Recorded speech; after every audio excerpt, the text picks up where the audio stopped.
Hello everyone, இன்னைக்கு நம்ம பார்க்க இருக்க சைக்காலஜிக்கல் கான்செப்ட் லேர்ன்டு ஹெல்ப்லெஸ்னஸ். அதாவது இப்போ நம்ம ஒரு ப்ராப்ளமேட்டிக்கான ஒரு சுச்சுவேஷன்ல நம்ம இருக்கும், ஆர் இந்த சுச்சுவேஷனை சேஞ்ச் பண்ணணும் அப்படின்ற ஒரு நிலைமையில இருக்கும் அப்படின்னா நம்ம கிட்ட அந்த பவர் இருக்கும், அந்த ஸ்ட்ரென்த் இருக்கும், அந்த பாசிபிலிட்டிஸ் இருக்கும், அந்த சுச்சுவேஷனை வந்துட்டு மாத்துறதுக்கு, அதுல இருந்து ஓவர் கம் பண்ணி வரதுக்கு.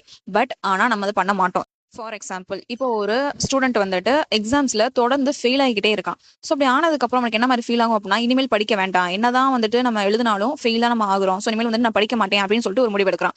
பட் ஆனால் அவனால நல்லா படிச்சா அவனால கண்டிப்பா வந்துட்டு எக்ஸாம்ல நல்லா பாஸ் ஆக முடியும். ஸோ திரும்ப திரும்ப ஒரு விஷயம் வந்துட்டு அவன் ஃபெயில் ஆகுறான், அந்த எக்ஸாம்ல ஃபெயில் ஆகுறான் அப்படின்றதுக்காக அவனால முடியிற விஷயம், அந்த படிக்கக்கூடிய விஷயத்த வந்துட்டு அப்படியே ஸ்டாப் பண்ணி இனிமேல் நான் படிக்க மாட்டேன், என்னதான் படிச்சாலும் நான் வந்துட்டு எக்ஸாம்ல வந்து ஃபெயில் தான் ஆகுறேன் அப்படின்னு சொல்லிட்டு இந்த படிக்காம போறதா இருக்கு பாத்தீங்களா. ஸோ அதான் வந்து லேர்ன்டு ஹெல்ப்லெஸ்னஸ். அதாவது நம்மளுக்கு அந்த எபிலிட்டி இருக்கும், நம்ம வந்துட்டு ஒரு விஷயத்தை அச்சீவ் பண்றதுக்கு எபிலிட்டி இருக்கும், ஆனா நம்ம அதை பண்ண மாட்டோம். இன்னொரு எக்ஸாம்பிள் பார்த்தோம் அப்படின்னா, இப்போ எலிஃபென்ட் இருக்கு இல்லையா, யானை வந்து சின்ன வயசுல இருக்கும்போது அது வந்துட்டு எங்கேயும் போகக்கூடாது அப்படின்றத காலில் வந்து சங்கிலி கட்டி வச்சிருப்பாங்க. ஸோ அது வந்து சின்ன பிள்ளையா இருக்கும், அந்த குட்டி யானையா இருக்கும்போது அப்படி கட்டி வச்சிருப்பாங்க. ஸோ அதனால அது வந்து வேற எங்கேயும் மூவ் ஆக முடியாது. இதுவே அந்த யானை வந்து நல்லா வளர்ந்துச்சு அப்படின்னா, வளர்ந்ததுக்கு அப்புறம் அதே செயினை கட்டும் போது அதனால இப்போ வந்துட்டு அந்த யானைக்கு ரொம்ப பவர் இருக்கும், ரொம்ப ஸ்ட்ரென்த் இருக்கும், அந்த சங்கிலியை வந்துட்டு உடச்சி எரிஞ்சிட்டு அது மூவ் ஆகுறதுக்கு அதுக்கான எபிலிட்டி இருக்கும், ஸ்ட்ரென்த் இருக்கும். ஆனா அது என்ன நினைச்சுக்கும் அப்படின்னா, நம்மளால முடியாது, ஏன் அப்படின்னா சின்ன வயசுல அப்படி கட்டி கட்டி அது வந்துட்டு போக முடியாம இருந்ததுனால இப்பயும் அப்படியே தான் இருக்கும் அப்படின்னு அது நினைச்சுக்கும்.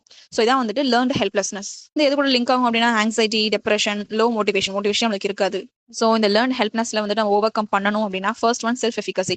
ஒரு விஷயம் நம்ம பண்றதுக்கு நம்ம கிட்ட அந்த எபிலிட்டி இருக்கு, நம்ம கிட்ட அந்த ஸ்ட்ரென்த் இருக்குன்னு போது நம்ம நம்பணும். ஸோ அதான் வந்துட்டு செல்ஃப் எஃபிகசி. ஸோ ரொம்ப முக்கியம். அப்புறம் வந்துட்டு பாசிட்டிவ் ரெயின்ஃபோர்ஸ்மெண்ட். இப்போ நம்ம ஒரு நல்ல விஷயம் நம்ம பண்றோம் அப்படின்னா அதுக்கான ரிவார்ட் நம்மளுக்கு கிடைக்கணும்.